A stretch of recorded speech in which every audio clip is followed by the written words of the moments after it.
할렐루야. 네, 오늘은 창조절 11째 주일이고 특별히 추수감사 주일로 하나님께 드립니다. 기념과 달리 앞에 우리가 장식하지도 않고 그냥 예배로 드리게 되었습니다. 상황이 그래서 좀 이해하시고 무엇보다 우리의 마음을 드릴 수 있는 그런 복 있는 예배 될 수 있기를 간절히 바랍니다. 다 함께 묵상으로 기도하시면서 하나님께 예배하겠습니다. 주는 나의 하나님이시라. 내가 주께 감사하리이다. 주는 나의 하나님이시라. 내가 주를 높이리이다. 여호와께 감사하라. 그는 선하시며 그의 인자하심이 영원하미로다. 아멘. 선하심과 인자하심이 영원하신 하나님 아버지, 주의 이름을 위하여 구원하신 거룩한 자녀들이 이 시간 감사의 마음으로 예배하오니 기뻐 받아 주옵소서. 예수님의 이름으로 기도드리옵나이다. 아멘. 함께 사도신경으로 신앙 고백하겠습니다. 전능하사 천지를 만드신 하나님 아버지를 내가 믿사오며 그 외아들 우리 주 예수 그리스도를 믿사오니 이는 성령으로 잉태하사 동정녀 마리아에게 나시고 본디오 빌라도에게 고난을 받으사 십자가에 못 박혀 죽으시고 장사한 지 사흘 만에 죽은 자 가운데서 다시 살아나시며 하늘에 오르사 전능하신 하나님 우편에 앉아 계시다가 저리로서 산자와 죽은 자를 심판하러 오시리라. 성령을 믿사오며 거룩한 공예와 성도가 서로 교통하는 것과 죄를 사하여 주시는 것과 몸이 다시 사는 것과 영원히 사는 것을 믿사옵나이다. 아멘. 다 함께 교동문 105번입니다.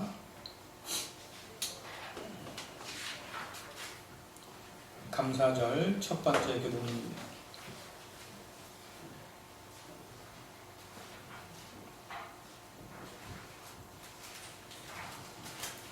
함께 교독하겠습니다. 여호와께 감사하라. 그는 선하시며 여호와께 감사하고 그의 이름을 불러하려며 그가 하는 일을 만민중에 알게 할지어다. 그들이 광야 사막길에서 방황하며 거주할 성을 찾지 못하고 목이 몰라 그들의 영혼이 그들한테 이에 그들이 근심 중에 여호와께 부르짖으매 흔드시고 똑바른 길로 인도하사 거주할 성에 이르게 하셨다. 여호와의 인자하심과 인생에 행하신 기적으로 말미암아 그를 찬송할지로다. 그가 사모하는 영혼에게 만족 주시며 그린 영혼에게 좋은 것을 채워 주시리라. 아멘. 함께 찬송가 28장 부르시겠습니다.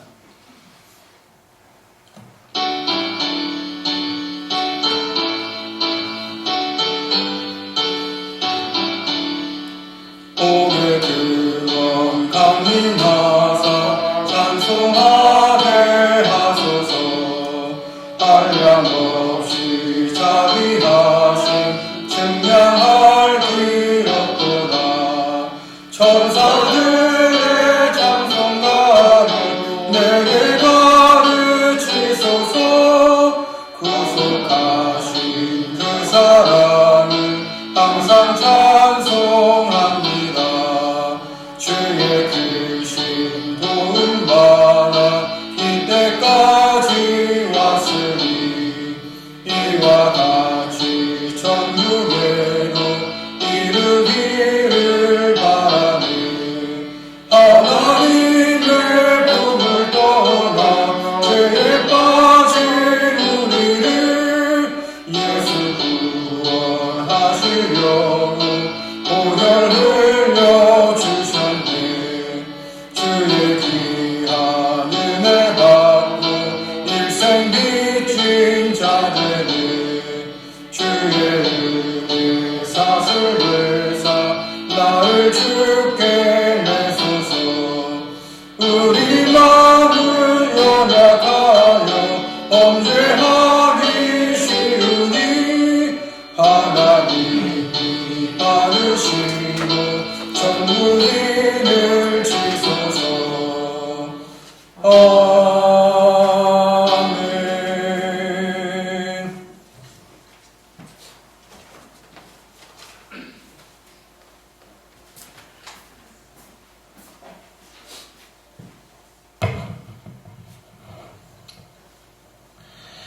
믿음 안에서 살아가게 하시고 언제나 저희를 보호하시며 인도하셔서 복된 길로 가도록 앞서시며 따라오라고 명하시며 그 길 가운데 함께 하시는 언제나 복된 날을 허락하시며 예배 자리로 나오게 하신 하나님 아버지께 감사와 찬송과 영광을 돌리옵니다. 이 예배가 하나님께는 영광과 기쁨이 되게 하시며 저희들에게는 삶의 지혜를 얻어 하나님의 말씀에 의지하며 순종하며 따라가는 귀한 시간 되도록 인도하여 주시옵소서. 지난 한 주간에도 주님의 은혜 가운데 살아왔음을 고백합니다. 지치고 힘든 세상의 생활이지만 그래도 주님이 함께 하시고 인도하시는 그 사실을 믿고 견디며 위로받은 한 주간이었습니다. 긍휼하신 하나님이 계심을 더욱더 간절함을 갖게 하여 주셔서 낭망하지 않는 삶이 되게 하여 주시옵소서. 그러나 밀려오는 삶의 무게에 넘어지고 힘들어 지겨운 또한 연약한 저희들 이 마음을 불쌍히 여겨 주시옵소서. 이 시간 앞에 십자가 앞에 내려놓습니다. 더욱더 삶의 표대가 되시는 하나님이 계심을 믿고 나아가 일어서는 저희 모든 갈릴리 근속들 되도록 붙들어 주시옵소서. 올 한 해가 벌써 끝자락에 와 있습니다. 코로나19로 말미암아 모든 일상에 변화되고 주님께 예배드리는 시간마저도 통제당하는 올 한 해 부끄럽고 부르지도 못하고 다가서지도 못하고 온전히 믿고 기도하지 못한 저희들이었습니다. 그러나 의금없이 찾아오는 계절의 시간 앞에 오늘 추수감사주의를 맞이했습니다. 보잘것없는 예배의 모습이 심히 부끄럽고 송구할이 그지없습니다. 또한 저희들의 삶에서 추수한 알곡이 얼마나 있는지 주님 불쌍히 여겨 주시옵소서. 부자의 손에 든 것보다 가부의 두랫돈을 귀하시다 하신 하나님의 그 긍휼하심을 믿고 정성을 다하여 드리는 저희들의 열매를 받아주시고 그 열매가 100배, 60배, 30배의 귀한 결실로 이루어지도록 축복하여 주시옵소서. 올 한 해 100만 가운데 힘들어하는 이들이 있습니다. 삶의 무게 때문에 경제적으로 어려움을 당하는 이들도 있습니다. 직장과 자녀들과 가정의 어려움들이 있는 모든 근속들을 붙들어 주셔서 새 힘을 얻고 독수리 날개처럼 오르게 하여 주시고 막힌 담이 무너지는 삶의 기쁨의 역사가 일어나게 근속들 한 사람 한 사람을 붙들어 주시옵소서. 새롭게 일으켜 세워 주시옵소서. 감사주의를 기억하며 두 손으로 모은 그 손 안에 소망을 담아 주시옵소서. 오늘도 말씀 들고 다니에 서신 목사님을 붙들어 주셔서 강건케 하여 주옵소서. 날마다 동영상으로 문자로 온라인으로 보내며 생명의 말씀을 전할 때에 낭망하지 않게 하시며 전하는 그 말씀이 생명되어 일어서게 하여 주시옵소서. 예배를 드리며 마음판에 새기고자 참석한 모든 성도들에게 함께하여 주셔서 힘을 얻는 말씀 되게 하여 주시옵소서. 보잘것없는 열매로 드린 저희들의 이 모습이 새롭게 큰 믿음으로 추수할 수 있기를 바라며 언제나 앞장서서 기다리시며 축복하기를 원하시는 예수 그리스도 이름으로 간절히 기도드리옵나이다. 아멘.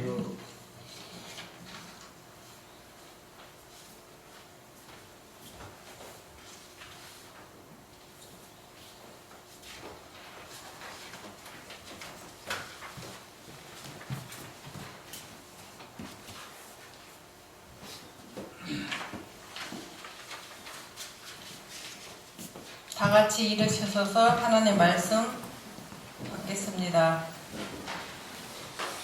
주보에 있습니다. 여호와의 변함없는 사랑에 대해 감사하십시오. 사람들을 위해 행하신 그분의 놀라운 일들에 대해 감사하십시오.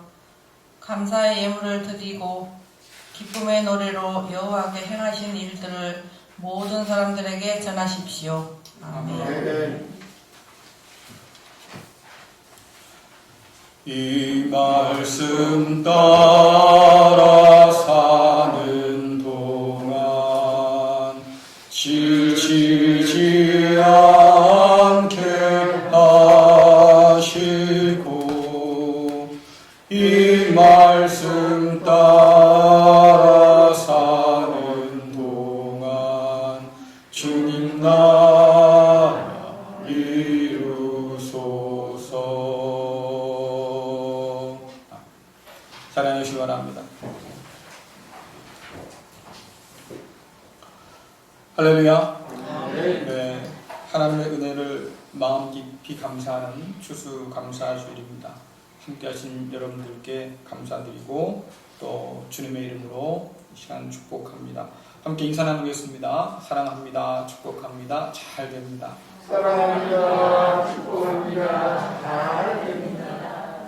한 번 더 인사 나눌까요? 끝까지 충성을 다합시다. 끝까지 충성을 다합시다. 네, 올해가 얼마 남지 않았죠. 하나님께 끝까지 충성하는 그런 귀한 은혜가 여러분 모두에게 있기를 간절히 축원합니다. 벌써 11월 중순이잖아요. 희망이 부풀어서 2020년 첫 달력을 넘긴 지가 엊그제 같은데 이제 두 달도 채 남지 않은 상황이 되었습니다. 지난 목요일에 2021년 새 달력이 도착해서 아마 오늘 여러분께 배부가 될 것 같습니다. 여러분, 달력하면 뭐가 제일 먼저 떠오릅니까? 달력. 뭐가 떠올라요? 달력 그러면. 아이고, 또 나이 먹는구나. 뭐 그런 거 생각합니까? 달력. 생일이 며칠 안 남았네. 뭐 이런 거 생각하세요? 직장인들은 달력을 받으면 제일 먼저 하는 게 있다고 그러죠? 뭐예요? 며칠 휴가 다 네, 맞아요. 공휴일이 며칠 해야 되나 이거 세보느라고 정신이 없죠. 또 어떤 사람에게 달력은 기념일을 기억하는 수단일 겁니다. 야, 이번에 결혼기념일 또 잊어버리면 일주일 동안 밥 못 먹는다. 그래서 이런 기념일들을 기억하려고 체크하는 사람도 있잖아요. 뭐 여러 가지 달력하면 떠오르겠지만 달력의 용도가 있습니다. 본래 용도요. 여러분, 달력의 본래 용도가 뭡니까? 달력을 왜 만들었어요, 도대체? 그렇죠. 사실은 우리에게 오늘 몇 월 며칠이에요 가르쳐주려고 달력 만든 게 아니에요. 달력은 인류의 지혜를 모아놓은 곳입니다. 그래서 뭐 별이라든가 아니면 달이라든가 이것이 우리에게 어떤 영향을 미치나 이걸 잘 연구해서 이때쯤 씨를 뿌리면 되겠구나, 이때쯤 밭을 갈면 되겠구나, 이때쯤 추수하면 되겠구나, 뭐 이것을 만들어서 담아놓은 것이 달력이에요. 그래서 여러분들 1년 12달에 24절기가 있습니다. 한 달에 2가지 절기가 들어있어요. 그것은 전부 다 농사와 관련된 일들인 거죠. 농부가 언제 밭을 가꾸고 언제 씨를 뿌려야 할지 그것을 기억해서 보다 좋은 풍성한 산물을 얻기 위한 인류의 지혜를 모아둔 것, 그리고 달력이에요. 자, 그렇다고 하면 우리는 2020년 달력에 어떤 기억을 담아 놓았을까? 한번 생각해 보세요. 여러분들 나중에 야, 그때 참 그랬는데 회상할 때 2020년을 어떤 해로 기억하게 될까요? 우리는 좋았던 때였어 이렇게 기억할까요? 그렇죠. 작년 12월 달에 시작된 코로나가 1년을 지금 가고 있잖아요. 야, 그때 코로나 때문에 정말 힘들었어. 몇십 년에 있었던 IMF도 지금도 기억합니다. 야, 그때 정말 살기 힘들었는데, 그런데 2020년 그때가 더 살기 힘들었어. 아마 이렇게 기억하게 되겠죠. 심지어 우리가 새로 달력을 2021년 걸 걸 텐데요. 그 2021년도 야, 그때 우리 코로나 싸움으로 정신 없었는데 이렇게 기억하게 될지도 몰라요. 지금 상황이 그렇잖아요. 백신 개발됐지만 장로님 말씀 들어보니까 내년 상반기쯤에나 우리나라에 들어올 것 같고요. 그것도 전 국민이 다 맞으려고 하면 아마도 내년 2021년도 그렇게 흘러가지 않겠습니까? 우리가 담을 기억들이 그런 것들이에요. 자, 그런데 이스라엘은 좀 다릅니다. 이스라엘 달력은 우리와는 조금 다른 기억들을 담고 있어요. 바로 하나님의 구원 사건이죠. 이스라엘의 1월달은 우리나라로 생각한다고 하면 1월달인데요. 그것은 6월절부터 시작해요. 여러분 6월절이 뭐예요? 6월절. 하나님께서 이집트에서 종살이하던 이스라엘 백성들을 건져내신 사건의 출발점이잖아요. 그래서 그것이 이스라엘 달력의 첫 번째 절기예요. 그러니까 그 이후로 이스라엘이 갖고 있던 달력의 모든 절기들은 이 이스라엘 백성들을 건져내신 구원 사건의 연장선상에서 이야기하기 시작합니다. 그러니까 이스라엘 백성들이 달력을 만든 이유는 다른 게 아니에요. 야, 하나님께서 우리를 애굽에서 건져내셨다. 이것을 기억하기 위한 장치로 만든 게 달력이에요. 오늘 우리가 추수감사절을 지키는데요. 이 이스라엘 백성들의 추수감사절은 단지 1년 농사 잘 지었으니까 하나님 감사합니다. 뭐 이런 의미가 아니에요. 하나님께서 우리에게 이런 놀라운 은혜를 주셨는데 이것은 애굽에서 우리를 건져내셔서 가나안 땅을 주셨기 때문에 누리게 된 겁니다. 이렇게 기억하는 거죠. 그러니까 그들의 추수감사 가운데에는 그들을 애굽에서 종살이에서 건져내신 하나님의 구원의 은혜가 연결되어 있는 거예요. 그것이 밑바탕에 깔려 있는 거죠. 최고의 구원이 없다고 하면 가나안의 추수도 얻을 수 없는 겁니다. 자, 이렇게 가나안 땅에 정착했던 이스라엘 백성들이 훗날 바벨론으로 끌려가잖아요. 약 70년 정도 포로로 잡혀가 살면서 아주 치욕스러운 생활을 하게 됩니다. 그리고 70년 만에 다시 고향 예루살렘으로 돌아오게 되지요. 자, 성경은 이 출애굽 사건에 바벨론 사건을 덧붙여서 해석을 해요. 그래서 바벨론에서 하나님이 이스라엘 백성을 건져내신 사건은 제2의 출애굽이다. 하나님이 우리에게 새 일을 행하신 것이다. 그래서 하나님께서 우리를 다시 한번 구원하신 사건, 이것을 바벨론에서 돌아온 사건이라고 말하고 있어요. 하나님께서 성경에 보니까 내가 너희를 위해서 새 일을 행할 거야. 이 새 일은 언제나 구원의 역사입니다. 그런데 이전 일은 기억도 하지 않을 거야. 그 말은 뭐냐면 출애굽의 그 놀라운 구원 역사가 기억되지도 않을 만큼 바벨론에서 건져낸 그 구원 사건이 크다라고 하는 것을 우리에게 보여주는 거죠.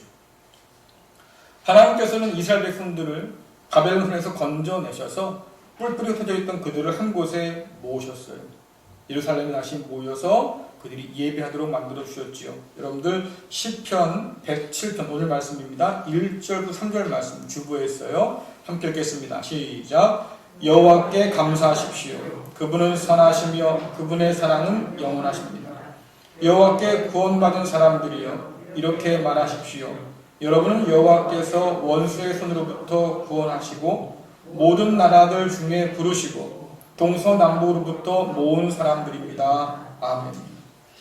지금 성전에서 모여서 예배한 사람들이 어떤 사람들이라고요? 동서남북에서 하나님이 불러내신 사람들.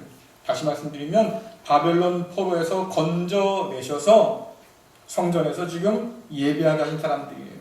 자, 그들이 하나님을 찬양하는데 하나님의 선하심과 영원하신 그 사랑을 좀 찬양하고 있습니다. 왜 그들이 찬양할까? 하나님이 그들을 바벨론 손에서 건져내신 그 구원의 기억을 안고 있기 때문에 그래요. 자, 그런데 여러분들 이스라엘 백성들이 포로 생활하다가 고향으로 돌아오니까 얼마나 좋겠어요. 그런데 생각해보면 그렇게 좋은 상황이 아닌 거예요. 뭔가 더 불안정하고 불안했어요. 여러분 우리나라 한번 생각해보세요. 일제강점기에서 우리가 해방되었습니다. 독립운동가들이 그 독립을 위해서 애쓰면서 말이죠. 해방을 위해서 그렇게 노력했을 때 사람들이 생각 그랬습니다. 야, 해방만 되면 이민족이 가진 모든 문제가 해결될 거야. 그렇죠? 근데 막상 해방되고 보니까 어때요? 문제가 산적하잖아요. 일본들이 다 빼앗아갔어요. 일본 사람들이요. 그리고 겨우 남은 게 얼마 되지 않았는데 말입니다. 그것도 6.25 전쟁통에 다 날아가 버렸어요. 이 땅이 완전히 폐허가 되어버렸습니다. 그 폐허 가운데서 말이죠. 생존하기 위해서 살아갔던 우리 선배들 한번 보세요. 행복했을까요? 행복을 생각할 여유가 없는 거예요. 당장 내 자식 입에 말이죠. 뭘 하나 집어 넣어야지 살아갈 텐데 여기에 삶이 다 맞춰져 있으니까 행복이고 뭐 이거 생각할 여유가 없어요. 여러분 그렇게 우리가 살아왔잖아요. 폐허 속에서 살아남기 위해서 발버둥 쳐야 했던 그 삶이 행복하지는 않았을 거예요. 예루살렘도 그렇지요. 여러분들 예루살렘의 그 어마어마했던 솔로몬 성전이요 완전히 불타버렸어요. 그리고는 돌아온 사람들이 새롭게 성전을 만들었는데 솔로몬 성전과는 비교도 안 되는 너무 초라해요. 그러니 그걸 바라보면서 여러분 어떤 생각 들겠습니까? 야, 옛날이 좋았는데. 언제요? 다윗 때, 그 솔로몬 때, 야, 우리 그때 참 좋았는데 지금 성전 보니까 너무 초라하단 말이죠. 너무 보잘것없다. 여러분 그 초라한 성전이 지금 이스라엘 백성들의 삶의 모습인 거예요. 고향으로 돌아왔지만 다윗의 왕자는 비어 있습니다. 아직도 페르시아 제국의 총독이 와가지고 말입니다. 유다를 지금 다스리고 있어요. 예루살렘은 여전히 폐허투성이어서 말입니다. 성벽이 제대로 서 있지를 못했었어요. 그들이 예루살렘으로 돌아오자 했을 때 기대했던 그 모습이 아니라 그 말이에요. 그러니까 얼마나 실망했겠습니까? 그런데 그 실망 가운데서도 척박한 그 상황 속에서도 지금 이스라엘 백성들이 모여서 말입니다. 하나님의 구원을 기억하면서 찬양하면서 감사하고 있는 거예요. 야, 하나님 우리를 건져주셨어. 오늘 우리가 읽은 이 구약 성경의 말씀들은 이렇게 실망과 회의 속에서도 유대인들이 꼭 붙들었던 말씀. 특별히 시편은 말입니다. 그들이 성전에 모여서 하나님께 감사하면서 예배할 때 썼던 그런 찬양들이죠. 여러분 놀랍지 않아요? 어떻게 그 척박한 상황 속에서 그 폐허더미 속에서 말이죠. 하나님의 구원을 기뻐하면서 예배할 수 있었을까? 어떻게 감사할 수 있었을까? 생각해보면 저희 부모 시대 때의 신앙생활을 했던 모습과 오늘날 우리가 바라보는 모습들이 많이 다르잖아요. 그렇죠? 우리 부모 세대보다 우리는 훨씬 더 많은 걸 누리며 살면서도 실상 그분들처럼 그렇게 감사하지도 못하고 그렇게 기뻐하지도 못하고 그렇게 믿음 가운데 견고히 서기도 어려운 그런 상황. 이상합니다. 우리는 그날 기분에 따라서 오락가락합니다. 오늘 내 기분이 좀 그래 이러면 말이죠. 주일임에도 예배고 뭐고 상관없어요. 아우 나 오늘 교회 안 갈란다. 예배는 무슨 이런 기분으로 그냥 관둘래. 아니 뭐 하나님께 예배드리고 감사하는 마음들이 내 기분 따라서 오락가락하면 그건 믿을 수 있겠어요? 연애한데 말입니다. 사랑하는 사람들인데 말이죠. 예. 상대방을 바라보는 내 마음이 오락가락해요. 아니면 상대방이 나를 바라보는 마음이 오락가락해요.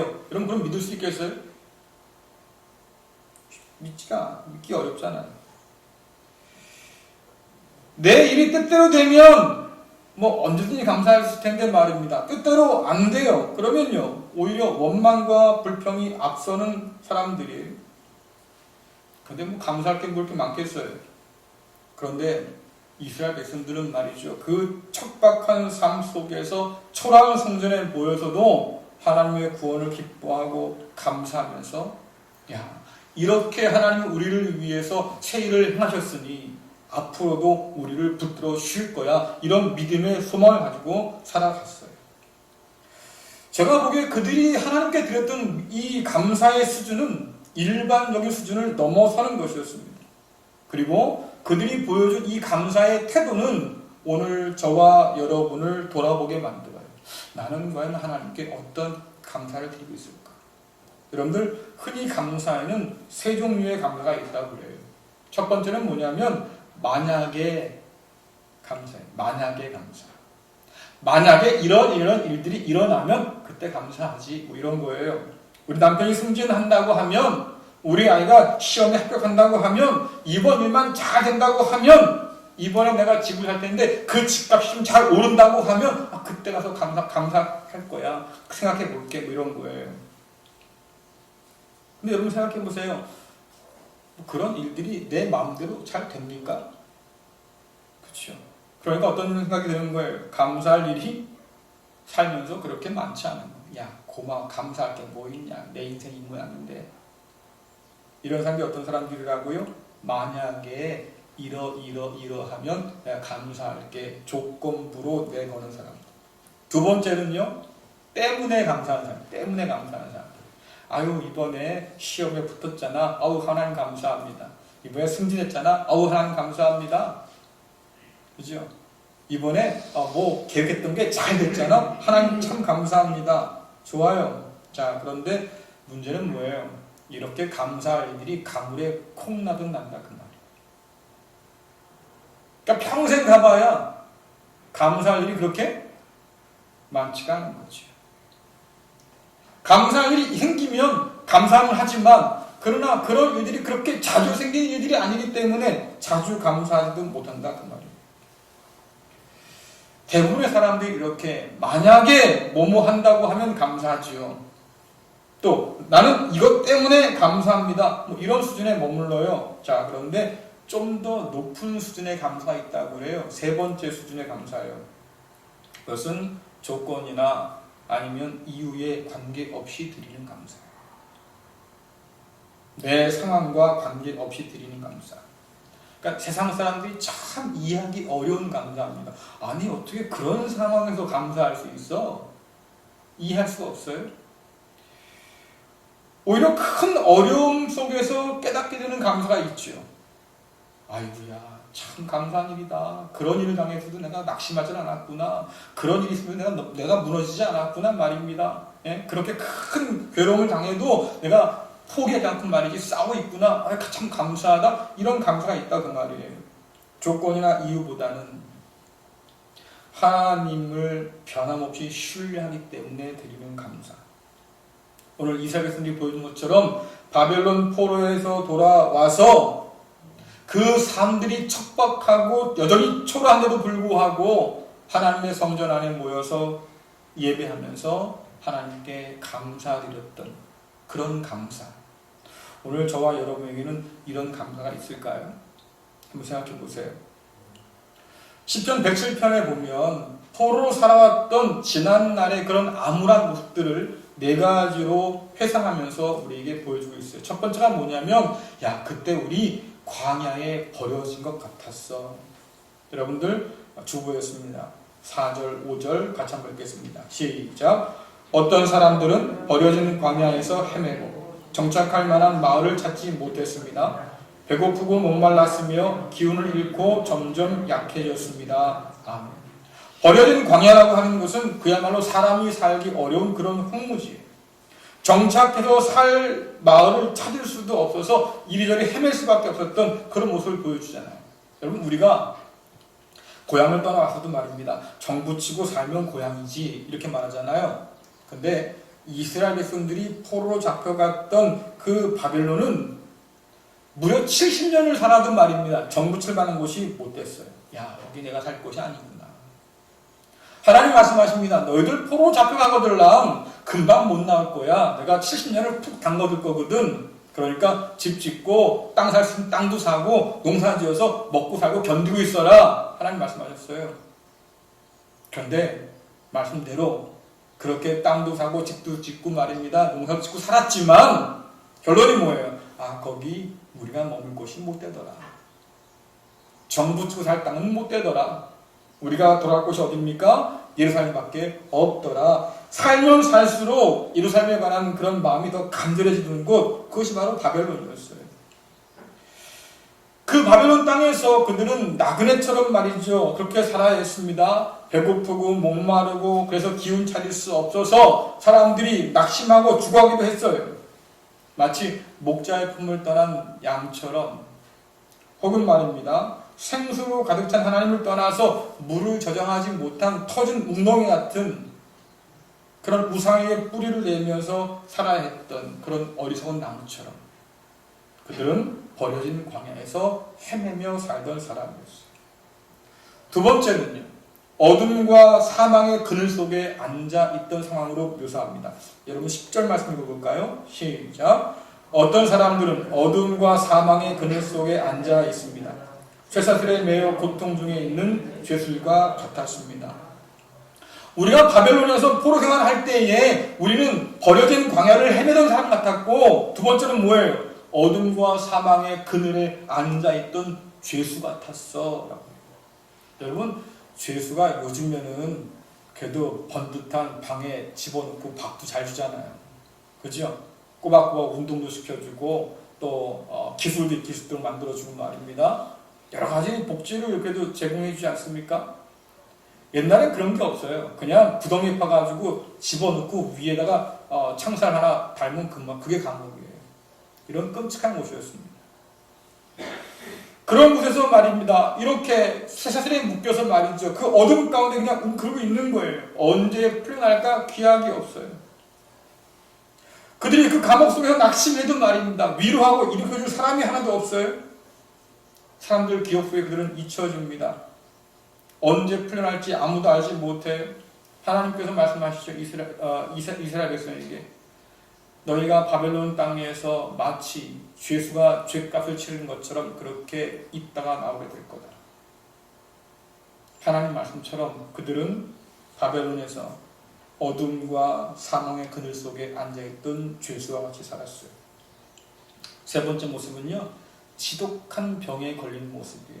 여러분 17절 18절 말씀 보겠습니다. 시작. 어떤 사람들은 반항하다가 어리석은 자가 되었으며 죄를 짓다가 어려움을 겪게 되었습니다.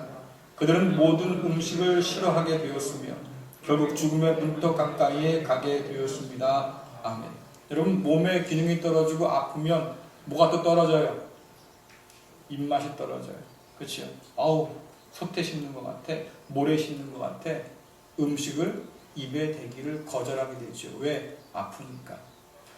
바벨론 포로 생활할 때 우리는 그렇게 지독한 병에 걸린 사람 같았습니다. 그래서 어땠다는 거예요? 죽음 문턱까지 가까이 갔었어요.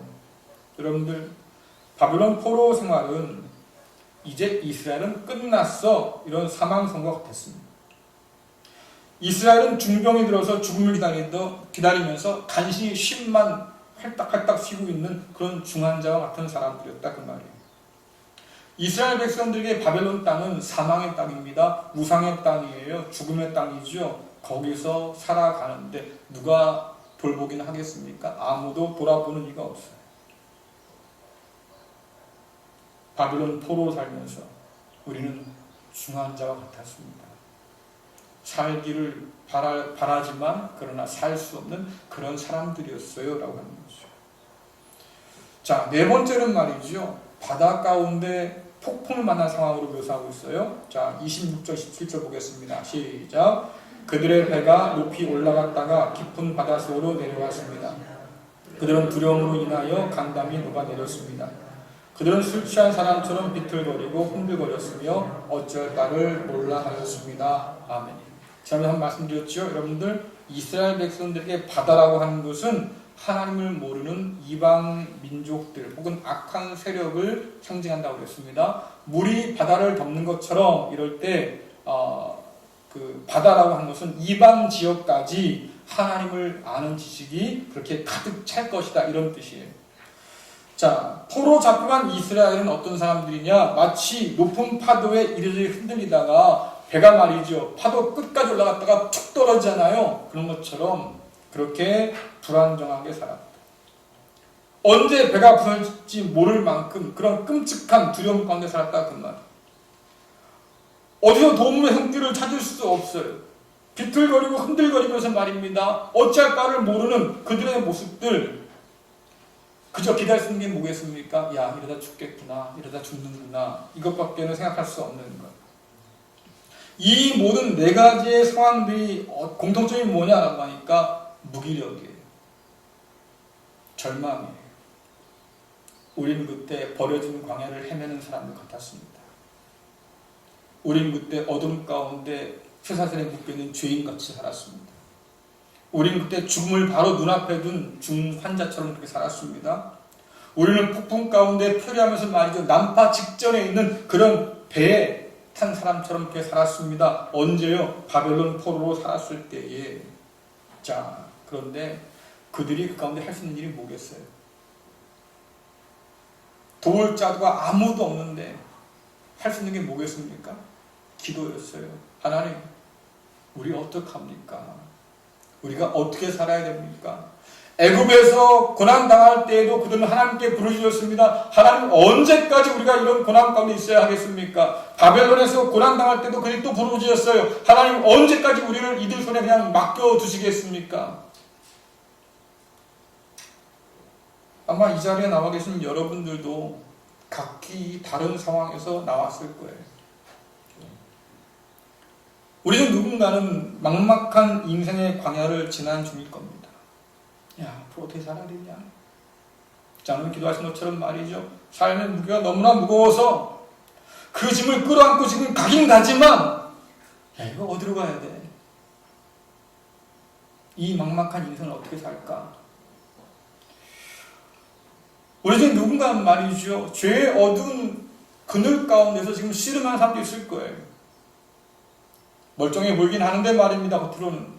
그러나 속으로 안고 있는 그 죄악들과 싸우면서 말이죠. 하나님, 나 이 죄를 어떻게 하면 좋겠습니까?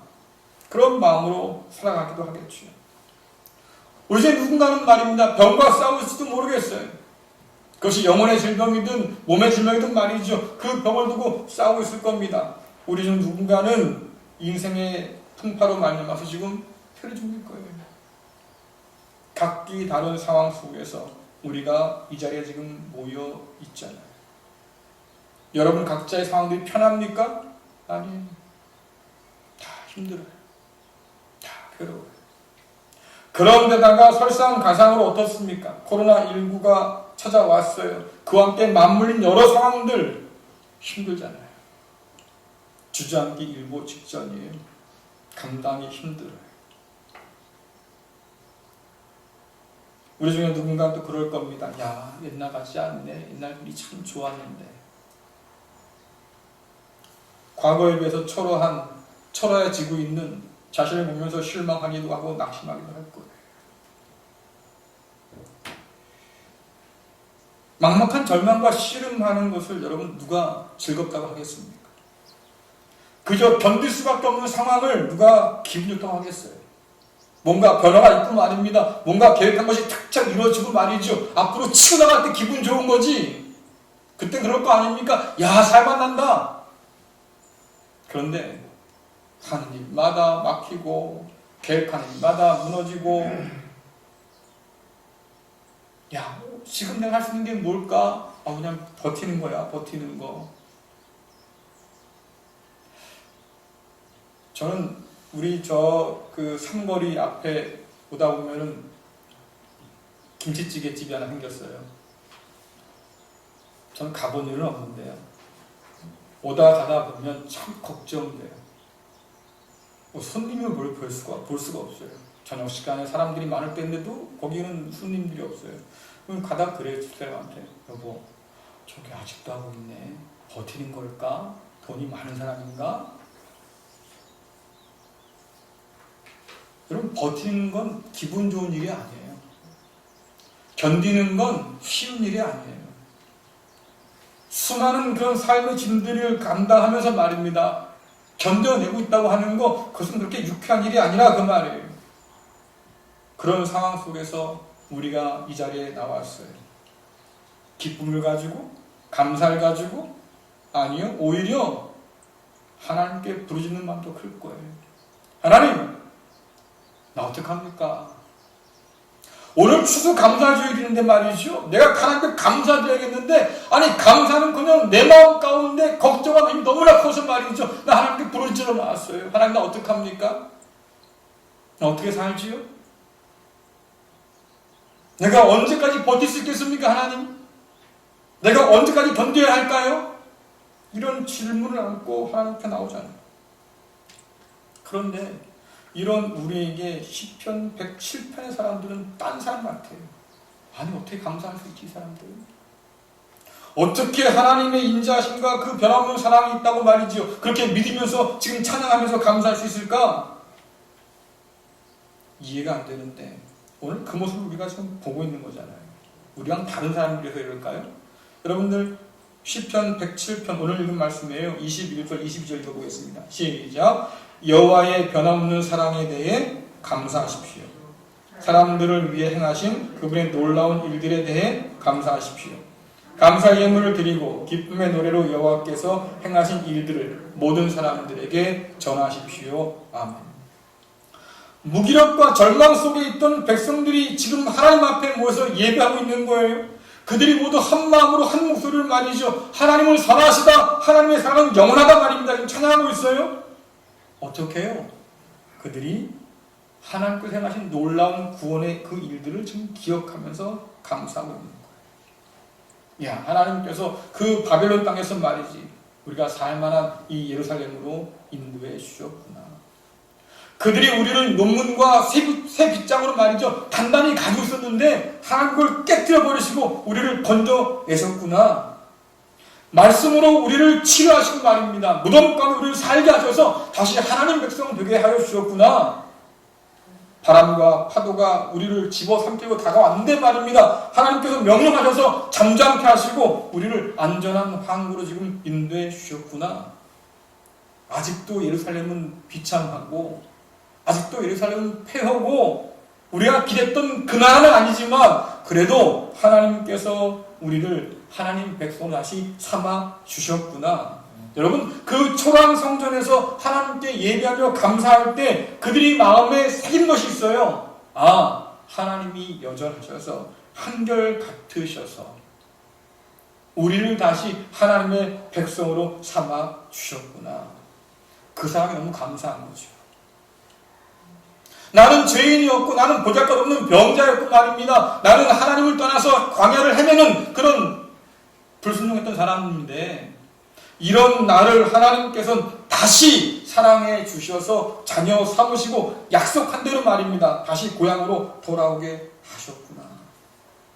그 하나님이 누구라고요? 아, 그 옛날 애굽에서 우리를 건져내신 그 하나님이시지. 그 하나님 누구라고요? 그 바벨론 손에서 우리를 건져내신 그 하나님이시지.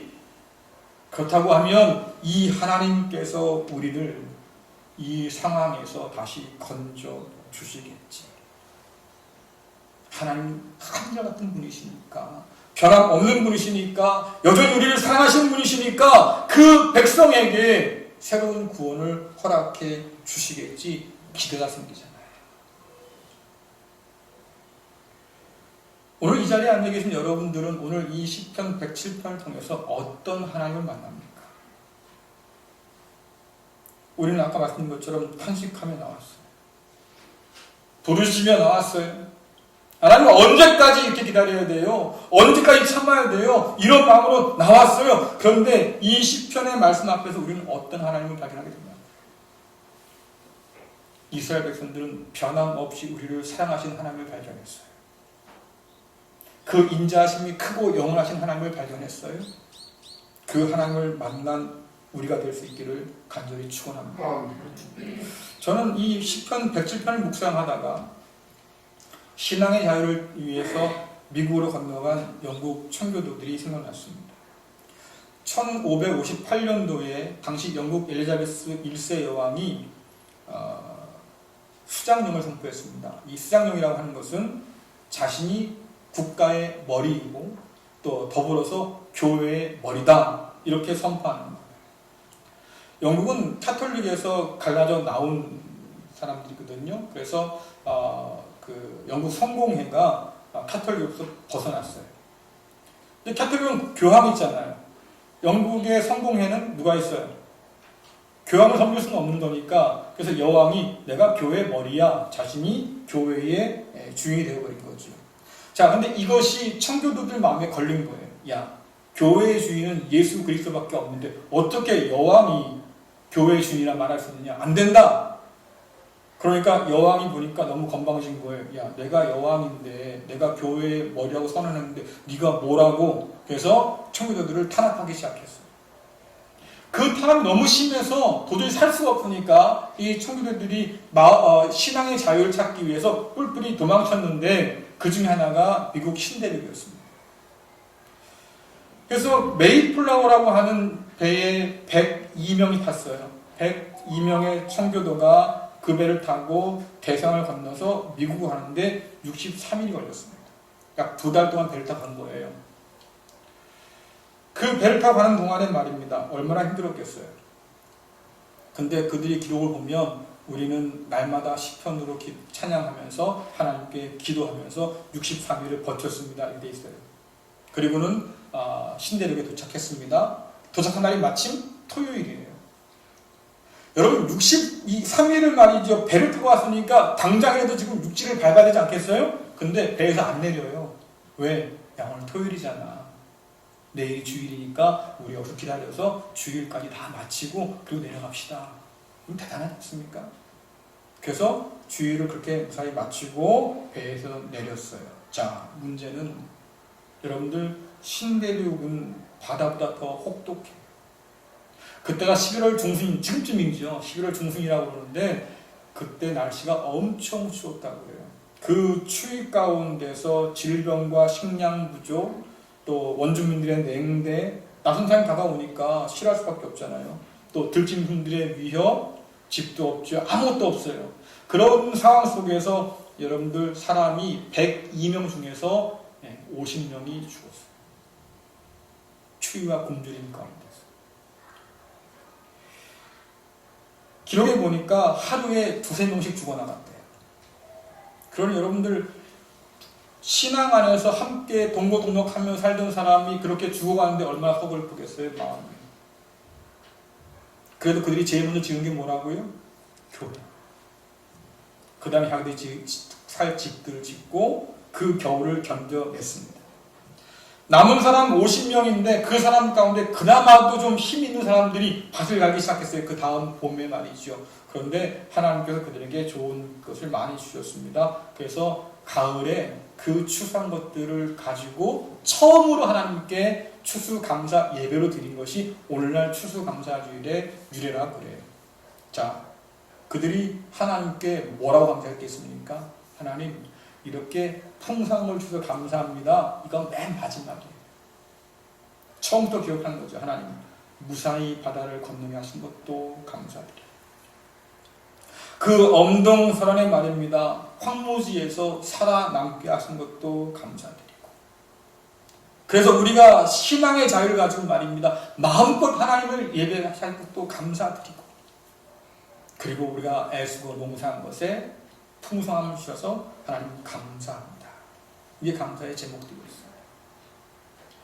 그러니까 이 청교도들이 드렸던 추수감사절도 단순히 뭔가를 많이 거두어서 감사한 게 아니에요. 하나님께서 우리에게 이러한 구원을 주셔서 이 놀라운 복을 누리게 하신 것 하나님 참 감사합니다. 여기 감사의 이유였죠.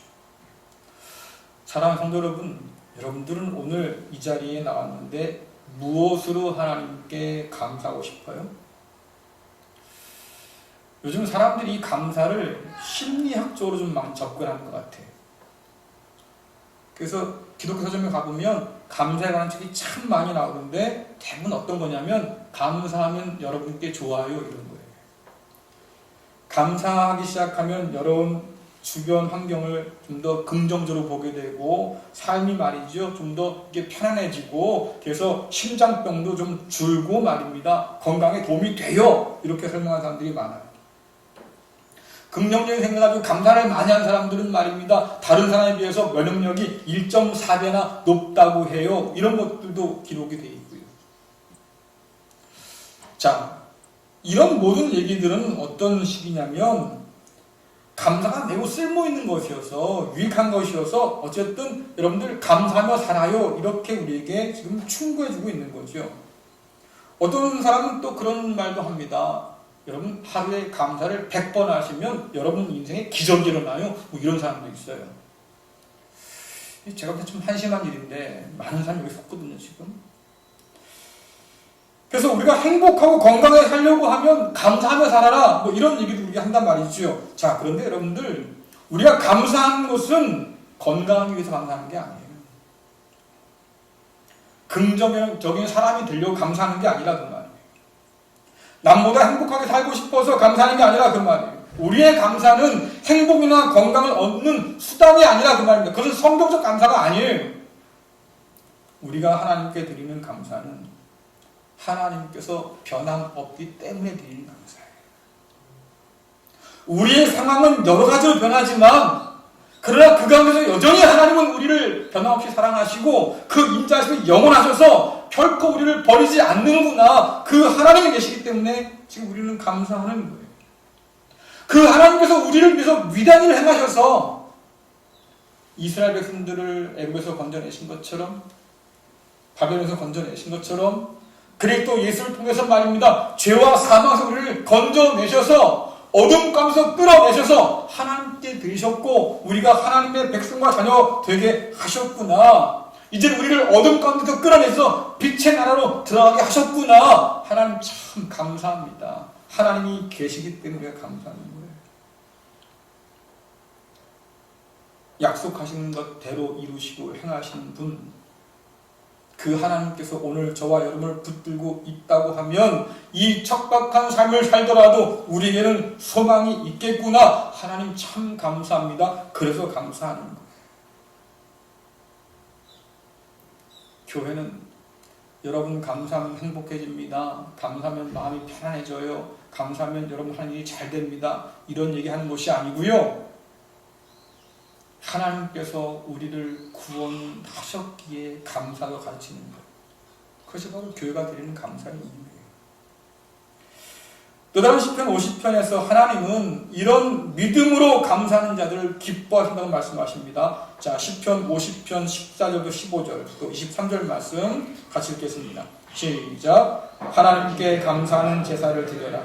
가장 높으신 분께 내가 서약한 것을 갚아라.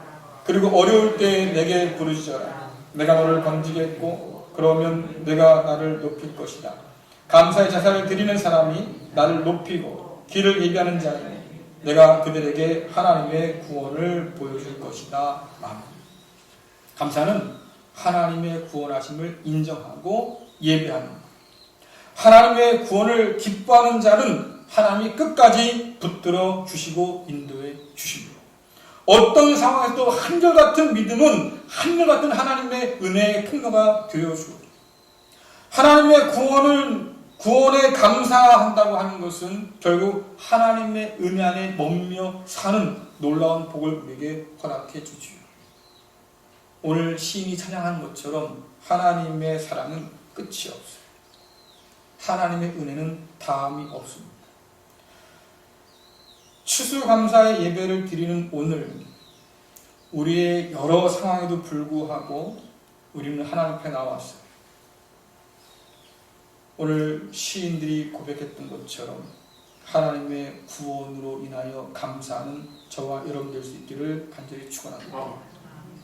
변함없는 하나님의 사랑으로 인해서 감사할 수 있기를 간절히 바랍니다. 다함이 없는 그 은혜가 있기에 하나님 앞으로 우리의 인생이 어떨지 우리는 아무도 알지 못하지만 그래도 그 가운데 하나님께서 우리와 함께 하셔서 우리를 끝까지 붙들 줄 믿습니다. 하나님 참 감사합니다 고백하는 저와 여러분 될 수 있기를 간절히 축원합니다. 기도하겠습니다. 변함없는 사랑과 다함이 없는 은혜로 우리를 구원하신 하나님 아버지, 하나님의 선하심과 인자하심을 찬양하며 감사를 드립니다. 이 자리에 머리 숙인 우리가 감사할 만한 조건이나 이유가 아닌 오직 하나님을 인하여서 감사하게 하여 주옵소서.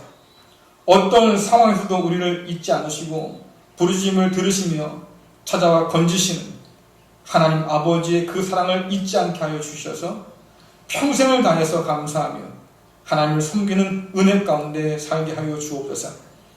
하나님의 백성이요 자녀로 살게 하신 이 구원의 은혜에 더 깊이 뿌리를 내려서 구원의 샘을 맛보게 하시고 시들지 않는 삶이 되도록 인도하여 주시고 아름다운 열매로 영광 돌리는 은혜가 있게 하여 주옵소서. 예수 그리스도의 이름으로 간절히 기도드리옵나이다. 아멘. 이 시간 우리 날고 나신 주 감사 함께 찬양하면서 준비한 예물 하나님께 드리겠습니다.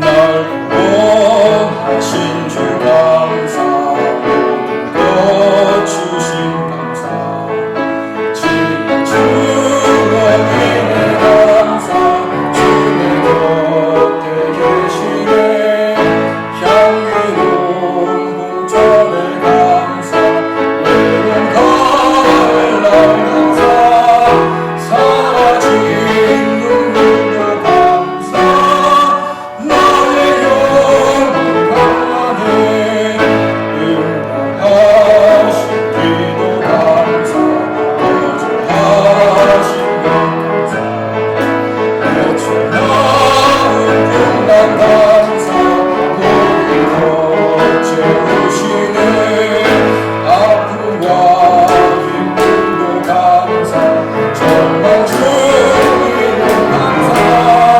천량복한 은혜 감사 크신 사랑 감사해 길가에 장미꽃 감사 장미꽃 다시 감사 따스한 가정 희망 주신 것 감사 기쁨과 슬픔도 감사 하늘 평안의 감사 내일의 희망의 감사 영원토록 감사해.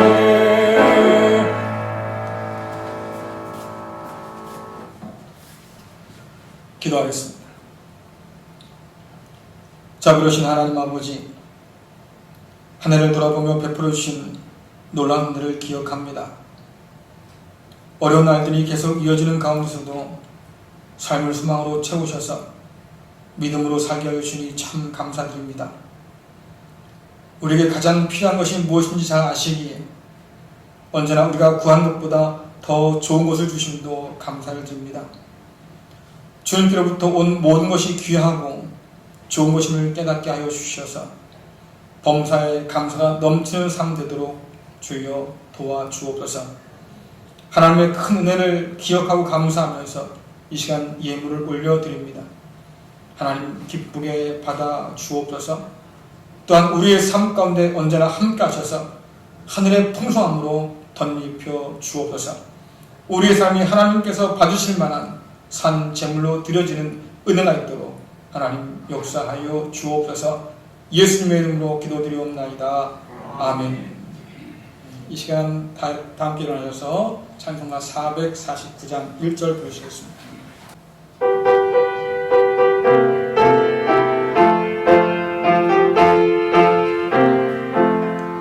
예수 따라가며 순종하며 우리 배달길 바라겠네. 주를 의지하며 순종하는 자를 주가 늘 함께 하시리라.